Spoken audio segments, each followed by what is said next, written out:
الحمد لله رب العالمين نحمده ونستعينه ونستهديه ونستغفره ونعوذ بالله من شرور أنفسنا ومن سيئات أعمالنا من يهد الله فلا مضل له ومن يضلل فلن تجد له وليا مرشدا أشهد أن لا إله إلا الله وحده لا شريك له وأشهد أن محمدا عبده ورسوله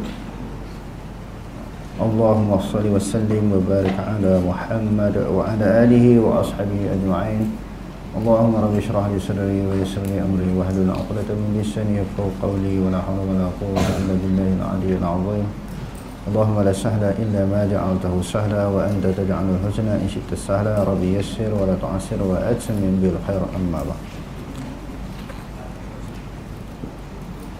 Roh orang yang mati syahid diletakkan di dalam pembolok burung hijau di dalam syurga. Burung-burung ini terbang ke sungai di dalam syurga dan memakan buah-buahannya, kemudian tinggal di lampu-lampu di tepi atas.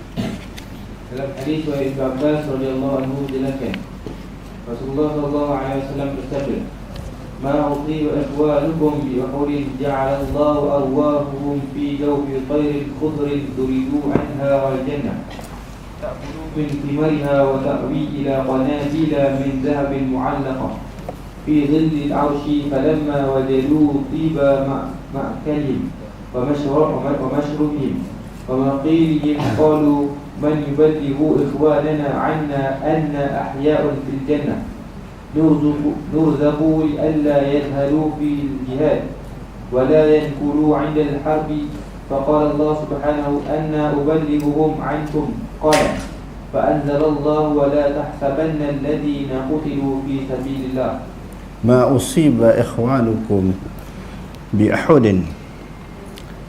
Kita masih lagi membahaskan tentang kedudukan roh, yang mana di dalam perbahasan dulu mukadimah di dalam bab ini, walaupun banyak huraian tafsiran tentang kedudukan roh ini, tapi hakikatnya Allah Subhanahu wa taala sahaja yang mengetahuinya. Sebab itu Allah Subhanahu wa taala sendiri menyebut wa yas'alunaka 'anir ruh qul ruhu min amri rabbi wa ma utitum minal ilmi illa qalila. Wahai Muhammad, mereka akan bertanya kepada kamu tentang kedudukan roh. Katakanlah roh itu adalah merupakan urusan Tuhanmu. Tidaklah diberi ilmu kepada kamu melainkan sedikit sangat. Dalam ilmu, dalam bab apa pun, dalam ilmu bidang apa pun Allah Ta'ala bagi ilmu kepada kita sikit je.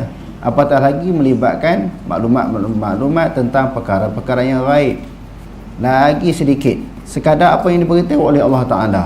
Sebab perkara yang gaib ini adalah suatu pengetahuan ataupun maklumat di sisi Allah.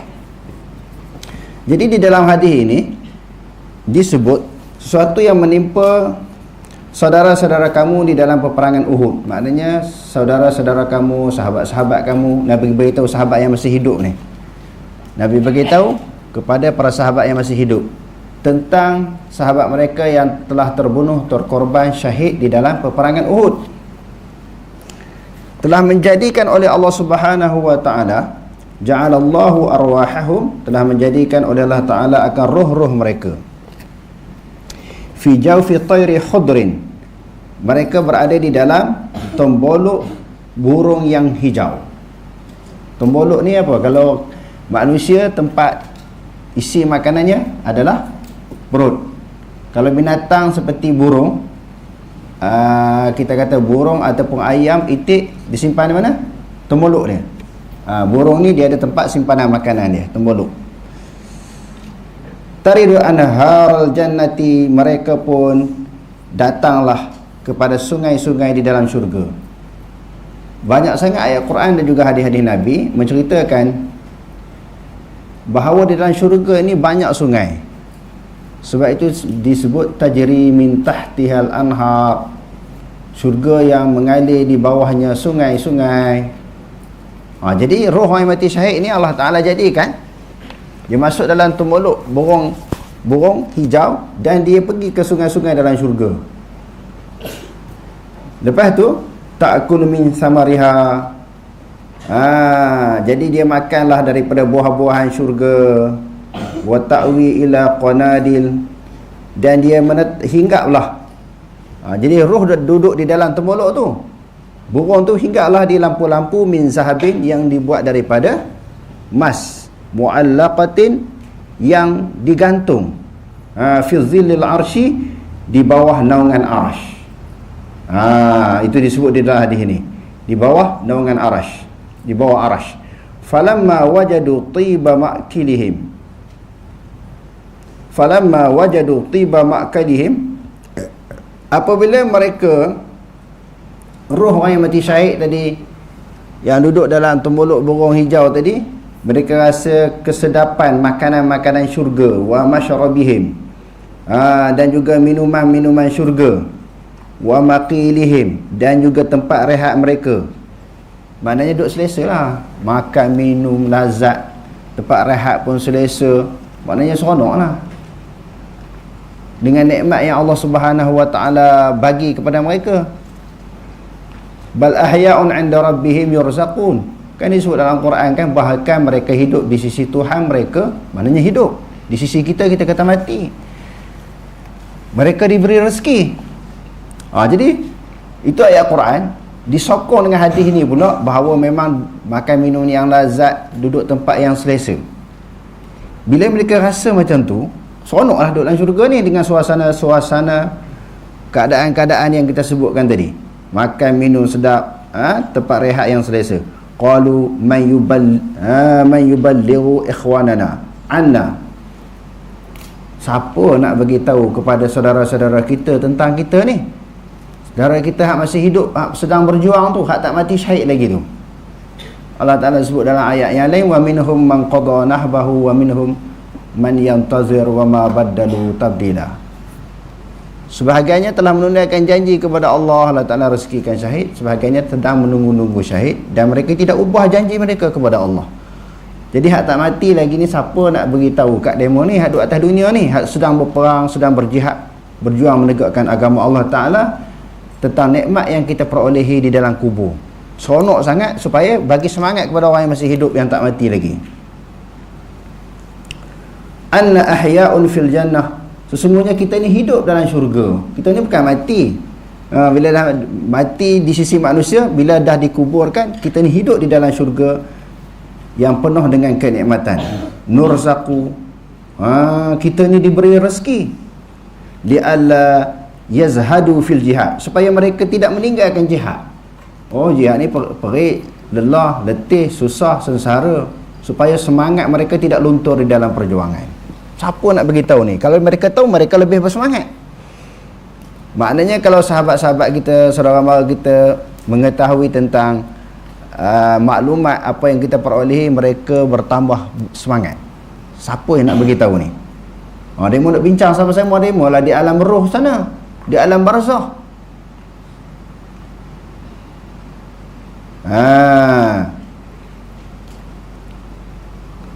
Wala yankulu 'indal harb, mereka tidak berundur ketika berperang.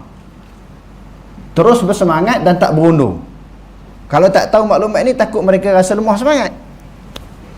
Bagi suatu targhib, galakkan. Siapa nak beritahu ni tentang kelebihan dan juga fadilat jihad? Faqala Allah Subhanahu, maka telah berfirmanlah Allah Subhanahu wa taala. Subhanah, maha suci Allah. Maha suci Allah daripada segala sifat kekurangan, kelemahan. Sifat lemah, koman tak ada bagi Allah. Tu subhanallah. Telah berfirman Allah Ta'ala yang maha suci. Suci ni maksudnya bersih daripada segala sifat kelemahan ataupun kekurangan. Ana uballighuhum, Allah Ta'ala kata aku beritahu.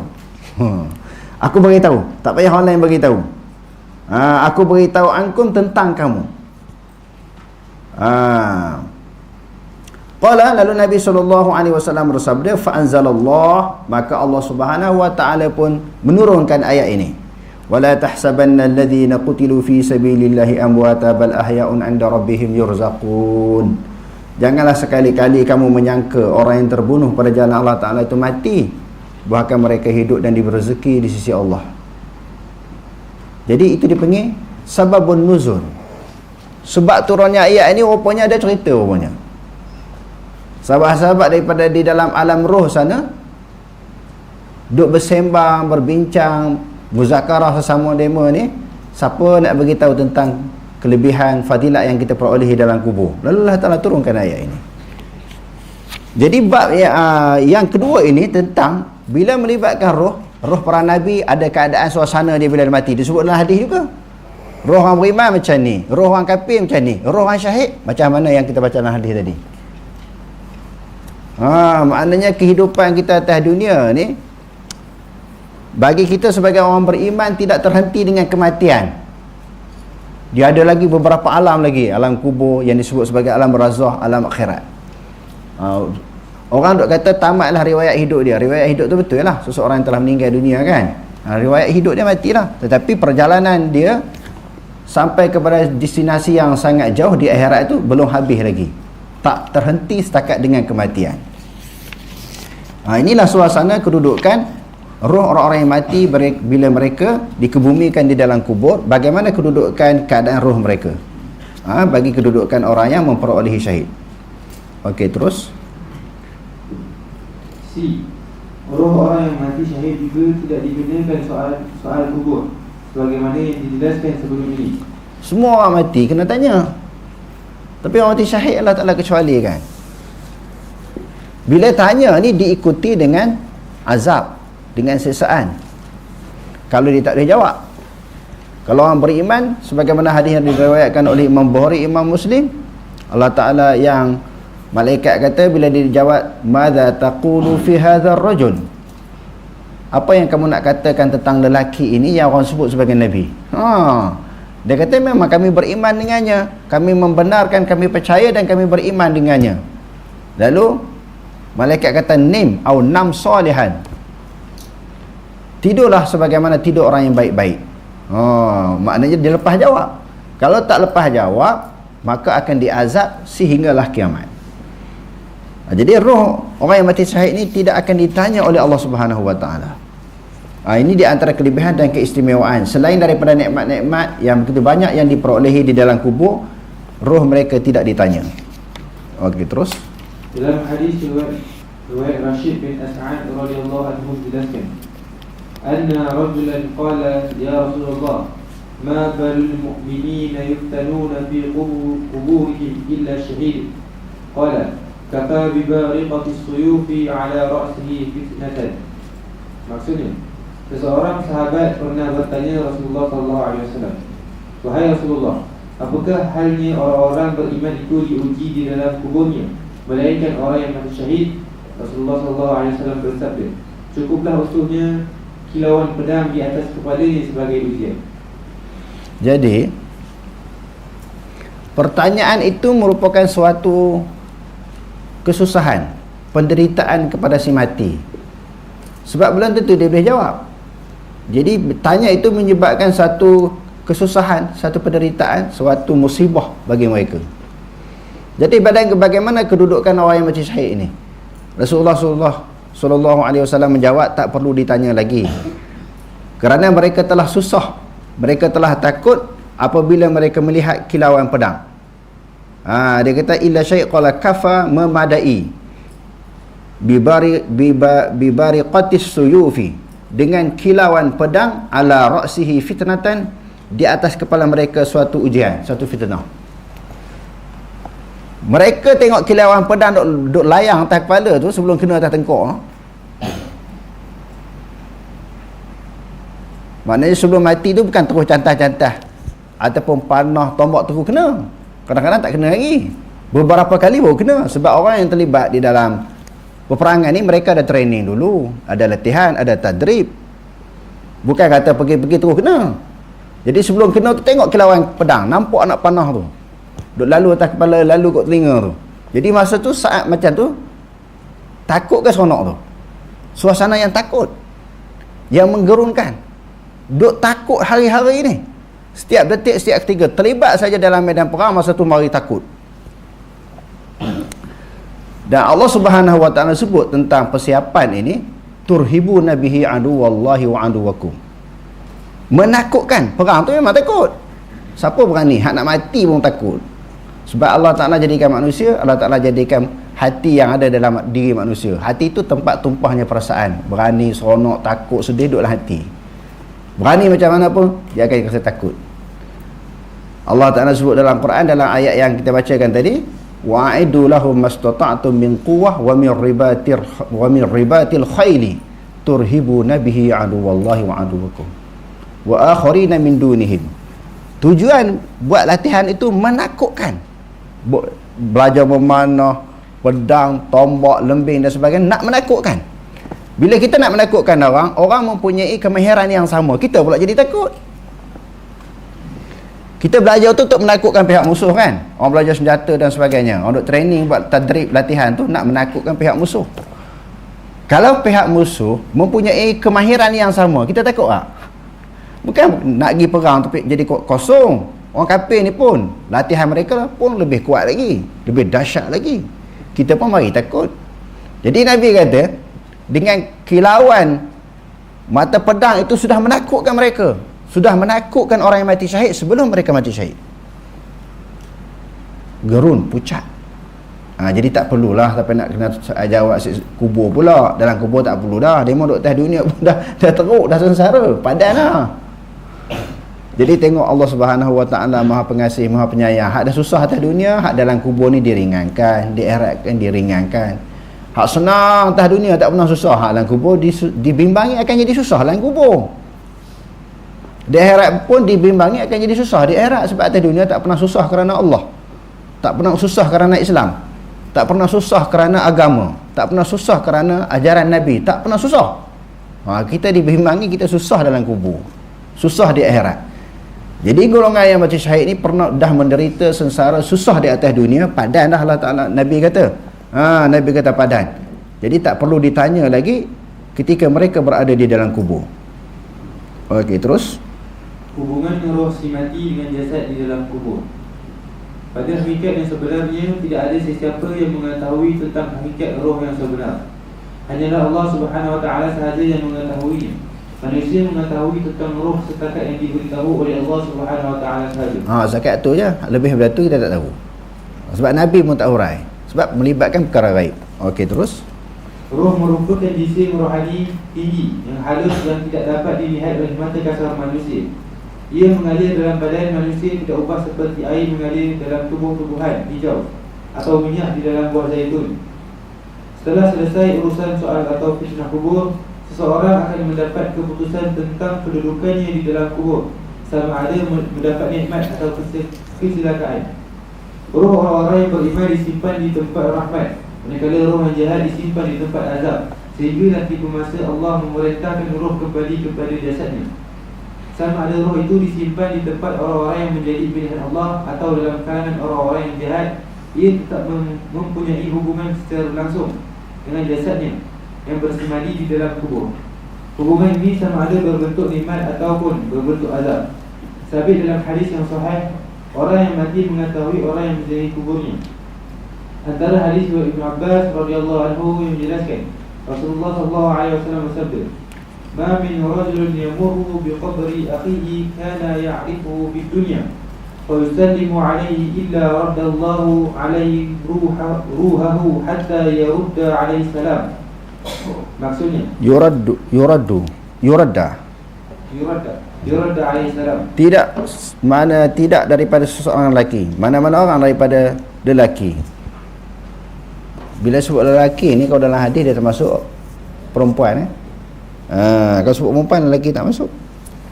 Ma min rajulin. Ada riwayat menyebut ma min abdin. Mana-mana orang daripada kalangan hamba.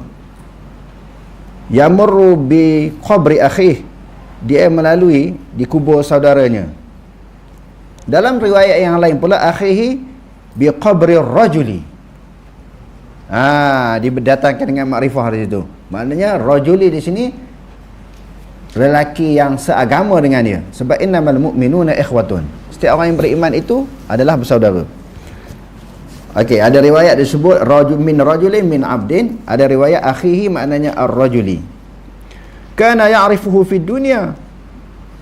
Yang mana orang lelaki yang melalui, seseorang yang melalui kubur saudara dia yang seagama dengan dia, yang dia kenal atas dunia. Biasalah orang yang kita kenal atas dunia, kadang-kadang kita pergi ziarah jiran tetangga, adik-beradik, saudara mara dan sebagainya. Yang kita kenal atas dunia, kita pergi ke kubur.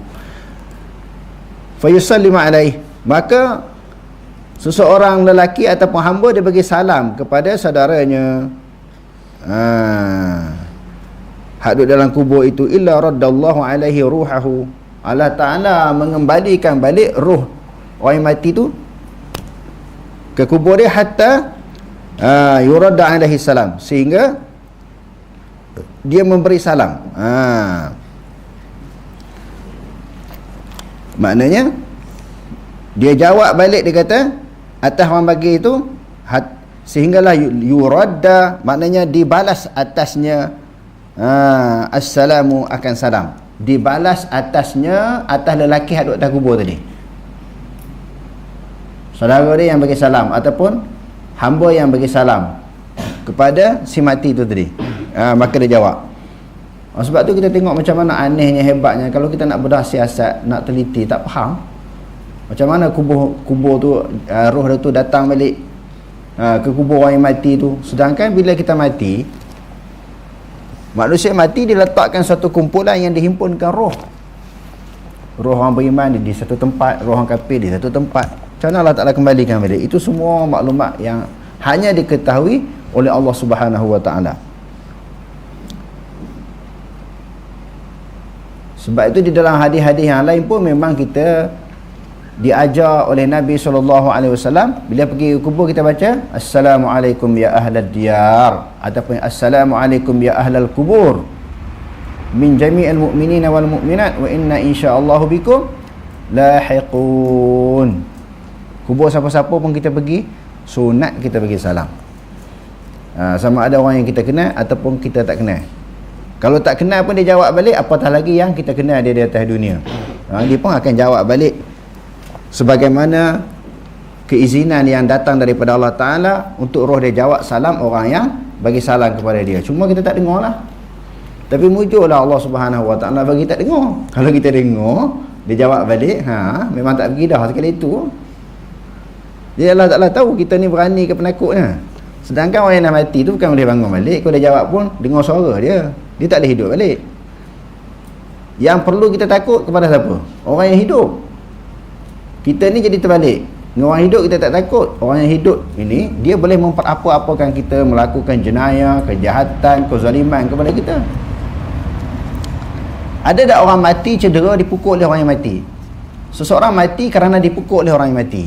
Seseorang cedera dipukul oleh orang yang mati. Ada tak? Tak ada, tak pernah cerita daripada kejap kita lahir sehingga sekarang. Tapi orang pergi ke kubur, naik motor, naik basikal, mesti laju, dia pecut. Kenapa?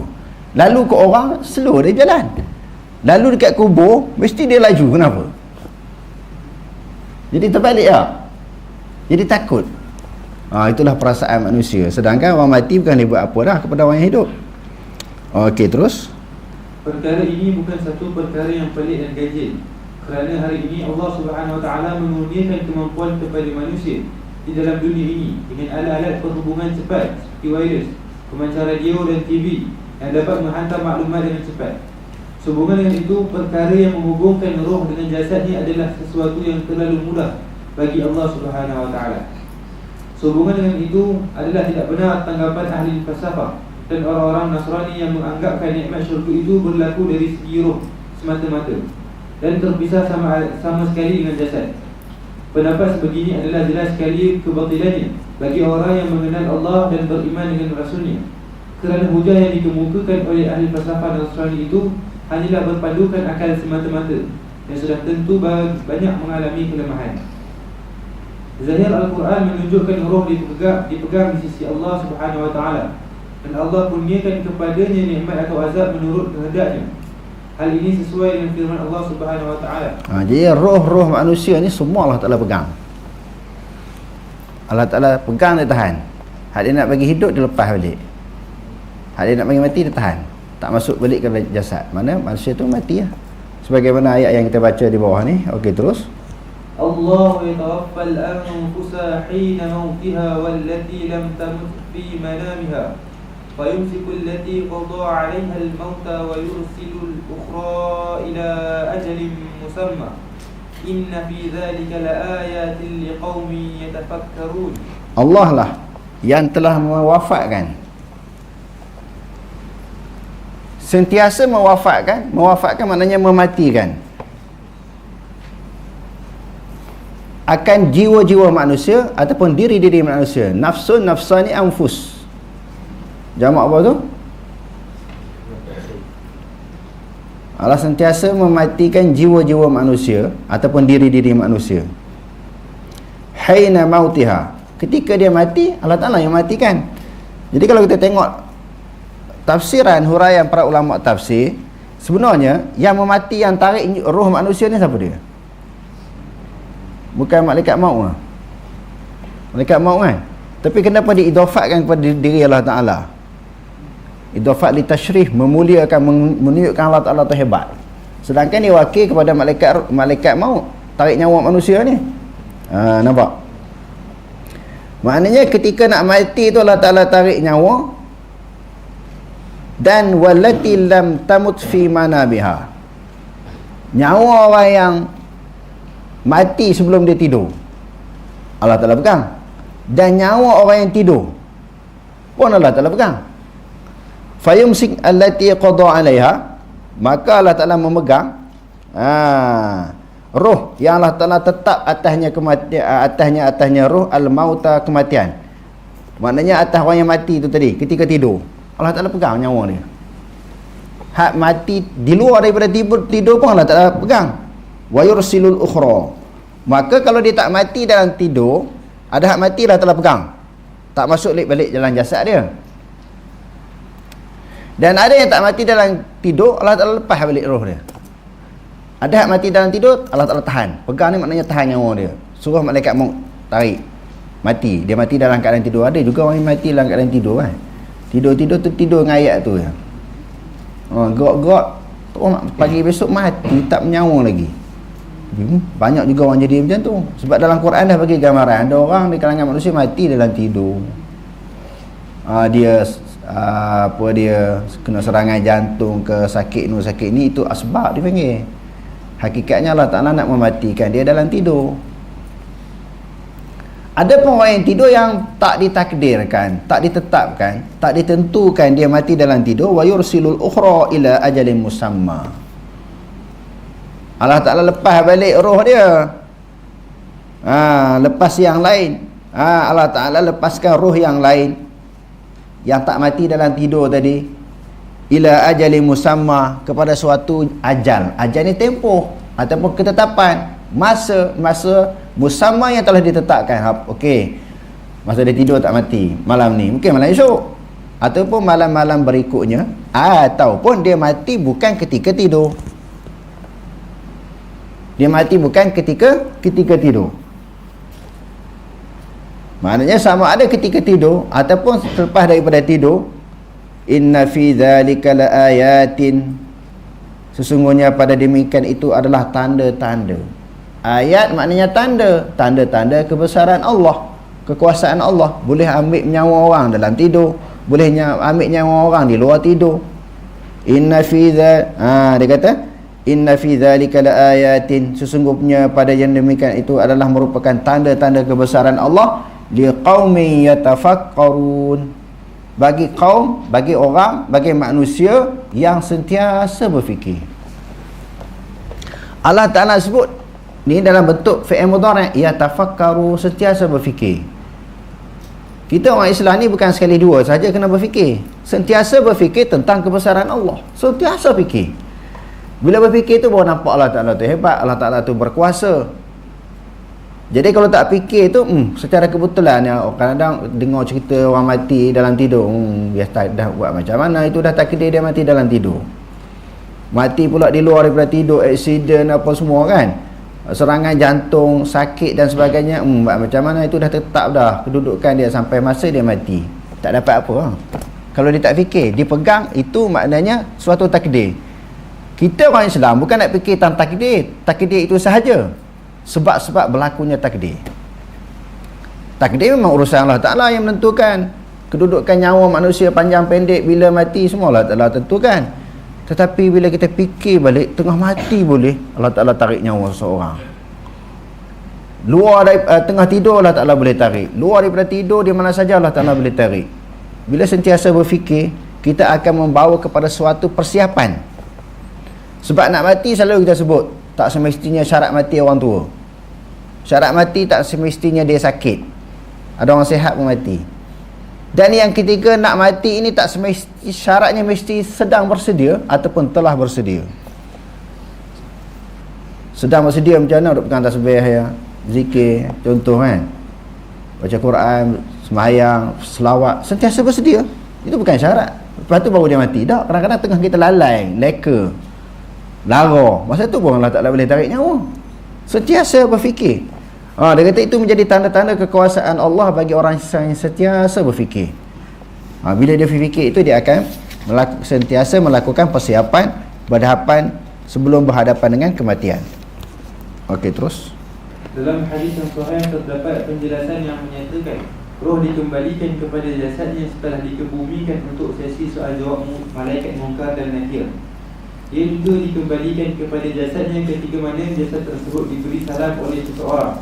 Dalam hadis yang sahih juga sabit yang roh orang yang mati syahid berada di dalam kebun hijau yang terbang semana sahaja yang dikehendaki di dalam surga.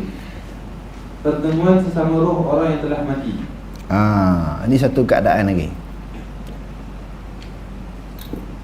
suatu bab lagi, suatu suasana lagi. Bila mati ni, sesama orang mati, roh tu boleh bertemu di antara satu sama lain, boleh bersembang di antara satu sama lain. Menjadi dahsyatnya kita dok nampak tentang keluasan maklumat ilmu atas dunia ni. Cukup hebat lah kita rasa. Macam-macam maklumat yang kita tak tahu. Terlalu banyak maklumat ataupun pengetahuan ilmu yang kita tak tahu atas dunia ni. Alam musyahadah ni banyak kita tak tahu. Apatah lagi di alam roh sana. Di antaranya suasana di dalam kubur ni, maknanya boleh bertemu roh orang mati ni di antara satu sama lain. Okey, terus. Ibnu Qayyim menjelaskan dalam karyanya Kitab Ruh. Roh ada dua jenis, iaitu pertama roh yang diazab dan kedua roh yang diberi nikmat. Roh orang yang diazab sibuk dengan azab yang dialaminya, sehingga tidak ada peluang untuk menziarahi dan menemui roh-roh orang Islam yang lain antara satu sama lain. Bagi roh yang diberi nikmat, ia berpeluang bertemu dan menziarahi antara satu sama lain. Seseorang itu akan dapat menemui orang yang rapat dengannya di dunia yang berada dalam keadaan baik juga. Roh Nabi Muhammad SAW adalah roh yang sangat hampir dengan Tuhannya. Firman Allah Subhanahu Wa Taala, وَمَنْ يُطِعِ اللَّهَ وَالرَّسُولَ فَأُولَٰئِكَ مَعَ الَّذِينَ أَنْعَمَ اللَّهُ عَلَيْهِمْ مِنَ النَّبِيِّينَ وَالصِّدِّيقِينَ وَالشُّهَدَاءِ وَالصَّالِحِينَ وَحَسُنَ أُولَٰئِكَ رَفِيقًا. Maksudnya, dan sesiapa yang taat kepada Allah dan Rasulnya, maka mereka akan ditempatkan di syurga bersama-sama orang-orang yang telah dikurniakan nikmat oleh Allah kepada mereka, iaitu Nabi-Nabi dan orang-orang siddiqin dan orang-orang yang syahid serta orang-orang yang soleh. Dan amatlah eloknya mereka itu menjadi teman rakan kepada orang-orang yang taat. Sebahagian dan juga kebanyakan ulama tafsir menyebut ayat ini, wa may yuti'illah tu tadi, adalah merupakan tafsiran kepada ayat Quran siratal ladzina an'amta 'alaihim. Mula-mula kita doa kan dan sembahyang ihdinas siratal mustaqim, tunjuklah kami jalan yang lurus. Jalan yang lurus tu siapa? Jalan orang yang telah engkau beri nikmat kepada mereka. Jalan siapa tu? Orang golongan kumpulan manusia yang Allah Ta'ala bagi nikmat. Siapa dia? Ayat ni mentafsirkan ayat dalam surah Fatihah tu. Iaitu barang siapa yang taat kepada Allah dan Rasul, faulaika ma'al ladzina an'ama Allahu 'alaihim, maka bermula mereka itu bersama dengan orang-orang yang telah mengurniakan nikmat oleh Allah Ta'ala kepada mereka daripada kalangan nabi-nabi. Atas sekali siddiqin, orang-orang yang mempercayai para nabi, syuhada, orang yang mati syahid, wassalihin, orang-orang yang soleh. Orang soleh ni kita rasa baik dah, hebat dah kan. Tapi kalau ikut susunan ayat yang terakhir sekali, kalau tak jadi orang soleh, teruklah maknanya kita ni. Nak jadi Nabi tak boleh, dilantikkan sedikit pun susah, syuhada pun susah. Yang paling rendah sekali, jadi orang yang soleh. Kita kena baca pula ayat-ayat yang lain, bagaimana ciri-ciri orang-orang yang soleh dan juga solehah. Itulah sebaik-baik teman ataupun sahabat. Jadi maknanya nikmat yang Allah Subhanahu Wa Taala kurniakan dengan nikmat syurga itu tadi, sebelum memperolehi nikmat syurga, dalam kubur dah mereka perolehi nikmat, iaitu 4 golongan ni. Okey, terus. Berdasarkan riwayat Jarir daripada Mansur, daripada Abu Duha, daripada Masruq menjelaskan, para sahabat Nabi Muhammad SAW pernah berkata, tidak syai'gaya kami berenggang denganmu wahai Rasulullah di dunia. Apabila Tuhan wafat, Tuhan diangkat lebih tinggi daripada kami. Ketika itu kami tidak lagi dapat melihat Tuhan. Lalu Allah menurunkan firman-Nya yang disebutkan dalam ayat di atas. Berdasarkan Okey. Jadi di antara sebab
Rasulullah mempunyai kedudukan, maqam, martabat yang tinggi di sisi Allah Ta'ala. Sudah itu tak dapat jumpa.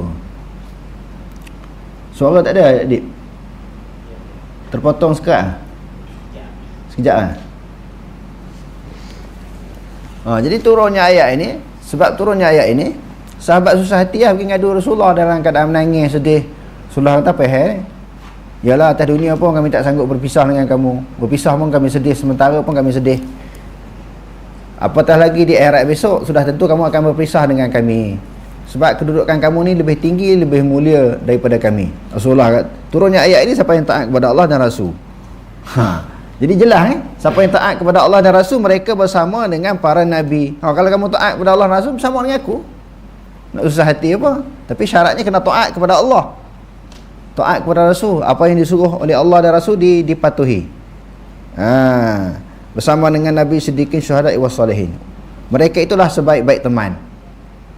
Jadi boleh jumpa dengan Rasulullah di akhirat besok. Boleh bersama dengan Rasulullah dalam syurga Firdaus, sebab bukan satu perkara yang mustahil. Dan Rasulullah pun ajar bila nak minta fas'alil firdausal a'la. Bila kamu nak minta kepada Allah Ta'ala, jangan minta syurga bawah sekali, minta paling tinggi. Bukan mustahil pun Allah Ta'ala nak bagi kamu bersama dengan para Nabi. Wallahu alam. Aqulu qawli hadza wa astaghfirullahal azim li wa lakum. Wassalamualaikum warahmatullahi taala wabarakatuh.